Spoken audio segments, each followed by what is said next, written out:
Hello, this is the Arizera YouTube channel, and this is what was the Tom and Claire Show, which has been renamed to the Blonde, the Asian, and the Movies They Love. I'm the blonde. I'm the Asian. And we'll talk What? about... I know, shocker. Oh my god. Hello! Actually, for a brief time back in 1998, I did have blonde hair. Well, I tried to be blonde hair, but it turned into red, like a golden retriever. But that's beside the point. Okay, You look like every other boy in 8th grade tried to have red hair. Yeah, I went Or through my blonde Justin hair. Bieber, not Justin Bieber, Justin Timberlake phase. Good lord. Anywho, we are coming back for our second YouTube movie review, and we decided to watch the movie Hook, the 1991 classic Steven Spielberg directed, starring now the late Robin Williams, tragically.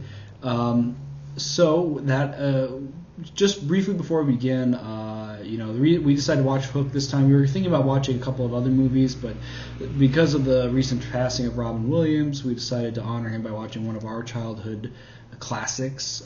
Because Robin Williams passed away this week. He's 63 years old.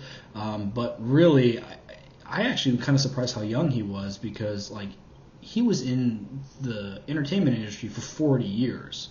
And we're not even 30 yet, so our entire lives he has been an entertainer for us, and movies like Hook, and then as we got older, Dead Poets, Good Will Hunting, Good Morning Vietnam, 1 Hour Photo, and other sorts of things.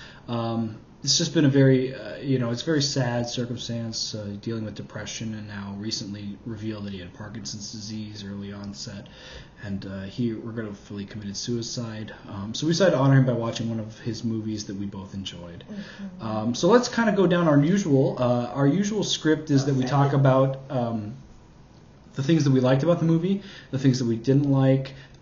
This time, because it's a movie that we've both seen when we were kids, and we're rewatching it now through the lens of being almost 30, we'll talk about what is different, things we picked up this time, and then give it our final score.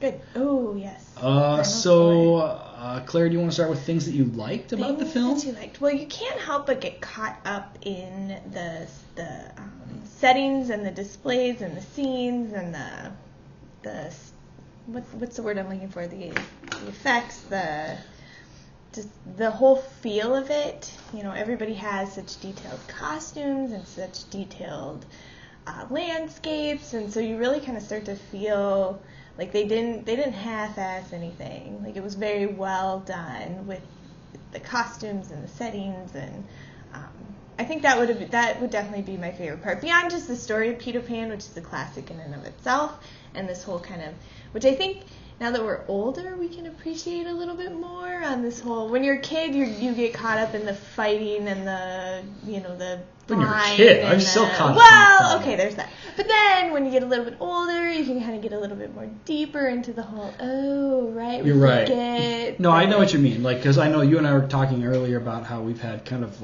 long weeks at work this week, and I sure as shit want to go to Neverland and just have food fights and be like, oh, I play want a games chicken, all day, here's a chicken. fly, all that kind of stuff. It's like, oh, you're gonna.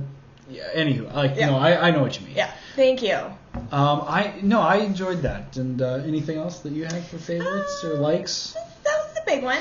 And you can't go wrong with the acting. The acting was really well done. You forget that there's a lot of names in it, that with Julia Roberts and obviously Robin Williams and Dustin Hoffman, Bob Hoskins. No, you're right. There's a lot of good actors in there. I will say that, I kind of forgot. I had forgotten until the credits rolled that this was a Steven Spielberg film. This is the greatest director Which makes sense. Probably in the history of filmmaking, Steven Spielberg, because the reason he is the greatest in my mind is because he can do everything. Drama, comedy, fantasy, sci-fi, horror, science fiction. There is not a genre this man couldn't do. He could do a black and white film of a chair sitting in a corner for 2 hours, and it would probably still win an Oscar. Oh my God, Tom, you're so artsy. We should look into that. No, we shouldn't. I saw The Artist, and I didn't like it. But anywho, but I will say that's the thing is as the director, I forgot about that. It's actually an entertaining film. It's not just a kid's film. Yeah. And it's partly because Steven Spielberg knows how to tell a good story. I liked, I actually think that Robin Williams, again, looking at it from a different lens now, he was the perfect choice to be in this movie. Yeah. He is the quintessential boy who never grew up. Mm-hmm. I mean, even when he made his movie, he was 40 years old, and he just looks exactly, his manifestation of Peter Pan and stuff like that is just exactly right. You just expect him to just be a big kid. So I enjoyed that. It's so corny, it's so cheesy, and I just eat it up like free Cheetos. I love it. I just love Dustin Hoffman as Captain Hook. Yeah. I mean, so I am only 5'6". Dustin Hoffman is 5'6" or whatever, and I just think it's funny that they joke about how Peter Pan always remembers him being taller, and throughout the entire movie he's wearing like these pirate high heels or whatever like that to give him some height. But Dustin Hoffman, I don't know if he liked the film. We were reading that. Didn't David Bowie, was that it? He turned down the role of Captain Hook for this movie, and Dustin Hoffman took it. But seriously, I really, really enjoyed his performance. I mean, he is just...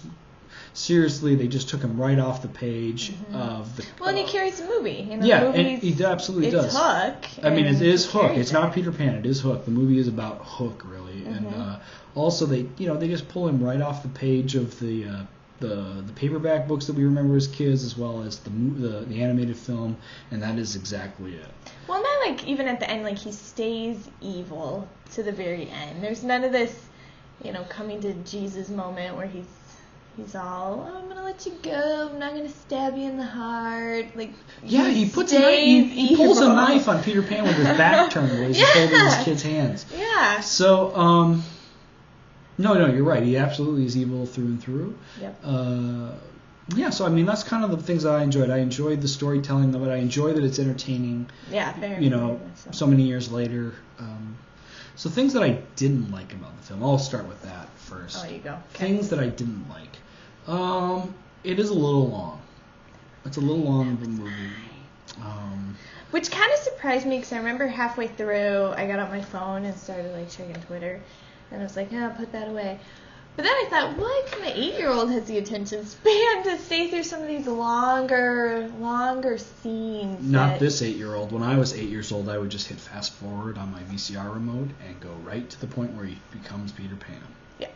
Yeah. There was a couple, moments where people would be gazing at each other across in the distance. You're like, all right, that was about 10 seconds too long. We didn't need that long eye moment. So there's a couple of those that just kind of got obnoxious. Yeah, I mean, I think the movie is well over 2 hours. 2 hours and 22 minutes, according to Netflix. Seriously, that is a long movie for a kid. Also, things I didn't like. I did not like Julia Roberts as Tinkerbell. She was not my favorite. I know that they picked her because of Pretty Woman, and I don't know. I can't remember if the Pelican Brief had come out yet. But, I mean, Pretty Woman, and, she, other fun fact about the film, she got the nickname of Tinkerhell because she was apparently quite the diva on set during the filming of the movie. Okay, and to be fair, if she didn't have such a terrible haircut through the whole thing, some shaggy mullet thing, she might not have been so terrible. Well, and Peter Pan also has a shaggy mullet, but also I think it's a wig. Well, I think it's a wig too, but it's terrible. So give her a little bit better hairdo. Not some rags that she had to wear the whole time. That's true. Also, she was 23 when the movie came out. So, to make you feel so dated. Old, Tom. Jesus Christ. I know, Jesus. Other things that I don't know. I mean, otherwise, other things. You know what I would have liked? I actually thought that somebody who I thought stole the screen, and I would have liked to have seen more of, is I thought Bob Hoskins as Smee. He's kind of a little unrecognizable in the role as Smee, but we'll remember him fondly the most. The late Bob Hoskins as Eddie Valiant from Who Framed Roger Rabbit. We all know him, but. I like Smee's. I like his representation here in this film, and I wish we'd seen more of that.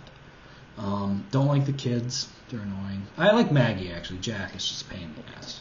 Well, I mean, and that's another part. The material in the movie there was its hokey kind of kitschy scenes, and I think the kids often fell into those kind of hokey moments. but you kind of expect it with the Peter Pan feel. So, you know, you got to find that balance, and I thought it was okay. But, yeah, the kids do get a little obnoxious. Mm-hmm. But then again, they're kids, so whatever. So we've gone through a little bit about Robin Williams, favorite moments, least favorite moments. Yep. I don't know. What do you think about overall impressions of the film and overall score? Okay. Best out of 10. Best out of 10? Ooh, and I don't know. I think I'm just feeling rather generous tonight. What? Or no, I know. I'm feeling pretty generous. I think I'm gonna. Should we say it at the same time? 1, 2, 3, and then say your number. Okay. 1, 2, 3, 7. Yeah. And I think it's more the storyline kind of resonating in my later years. Yeah, there's a bit of nostalgia. And definitely this nostalgia. I remember growing up watching this with my brother constantly, who's a little bit younger than me, so it's right in his timeline. And it was just so well done. Like, you just get caught up in the scenes and the settings, and you want to have a food fight with invisible food that's actually real food, and then you're like, oh my god, I want my own turkey for myself. And so I give it a 7. I mean, I really want that gold sword. Yes. I want that. That'd be cool. Yeah, it wasn't, you know, like out of this world by any means, but it's definitely a classic that I wouldn't mind watching again. Mm-hmm. Yeah, I think it's a fun little adventure film. I think, like, I have a nephew who's 3 now. He's still probably too young for this movie, but in a few years, I think he would really enjoy it. I mean, my nephew, he enjoys dressing up in costumes. He likes Ninja Turtles. He likes Batman, Superman, and stuff. And because Hook is a PG film, I think we'd wait a little bit longer before we introduce him to that. But probably not too much. And Yeah. I mean, it is a good family film. It's something that you can take an action adventure enthusiast, male or female, to. So yeah, that's what I think. So I don't know. Claire and I were discussing what movies we might want to watch next. Mm-hmm. We might be, we had discussed whether or not we kind of continue watching films from our childhood that we enjoyed, or cult classic films, something like that. Which kind of falls in the same realm sometimes. Yeah, so we don't really know exactly what we're going to pick, but I don't know. We may just have to do actually, we should do this, Tom. We should start putting them names in a hat. Ooh, and we could do that. We could put at the end of the show, we could shake it and then pick the thing, like a lot of lottery drawing at the end of the show. Next time All we'll do that. Well, we are probably going to do about one of these a month for these movie reviews with Claire and I, just because we're both so busy. We're just so busy with so many friends. Oh my god. God, is that really true? I read alone in my room a lot. I watch a lot of Netflix and a lot of other streaming on TV shows. We're cool kids. Yeah. Forever. Well, we'll draw the next one out of a hat. All right, but until then, why don't you do us a favor, and if you have any, you know what, for this next time, because we don't have the hat, folks who watch this YouTube video, post a comment on this YouTube video. I'll open it up for comments, and post your favorite movie that you would like us to review. Okay, and then if you are posting, and if another viewer has already posted the one you liked, and the one that you've picked or wanted to choose, like their comment, and Claire and I will review it, and we'll pick that review. We'll pick that movie to watch the next time. And also, do us a favor: click the subscribe button to this YouTube channel so you can see when they are. We post again. Our plan is to post a video together about once a month, but that could kind of fluctuate a little bit. But if you hit the subscribe button every time you log into YouTube and we have a new video, it'll be on your little sidebar as new subscription videos, as well as if you're interested in the comic books and other stuff like that. I post other videos for Batman v Superman and other things like that. You know what?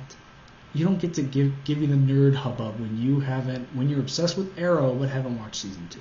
Okay, it's not on Netflix yet. Oh my god. Oh my god! If only we're on network television and you could watch it as it was airing, like other people like me. I will say though that thank goodness they are not combining the CW TV universe with the movie universe, because that would not make sense. I love Arrow, and it makes so much sense to keep it independent of what's in television, because there's no way in heck that, even though how much I love Arrow and Oliver Queen in the show, there's no way he would have any prayer of doing anything against that Superman. I say give it time. These people are gonna whore out. No. They said no. They said they are keeping them separate. They are going to do it well, differently. I'll believe it when I'm dead. I could tell you things to prove you wrong, but it would be spoilers. You could show me things to prove me wrong. I could tell you things, but because they'd be spoilers for your season 2 that you haven't seen you yet, shut your dirty pie holes off. I won't do that to you. Shut your dirty pie hole. Well, that's only because you're a hunter and stuff, and we can see it in the photo behind us. I'm catching a fish. Don't worry about it. Yeah, well, okay. So Anyway, but anyway, until then, put your listings down below of movies that you'd like us to watch. Subscribe to the YouTube channel if you please. And until next time, this is the Blonde and the Asian, and we're talking about the movies we love. Until next time, see you later. Bye, friends.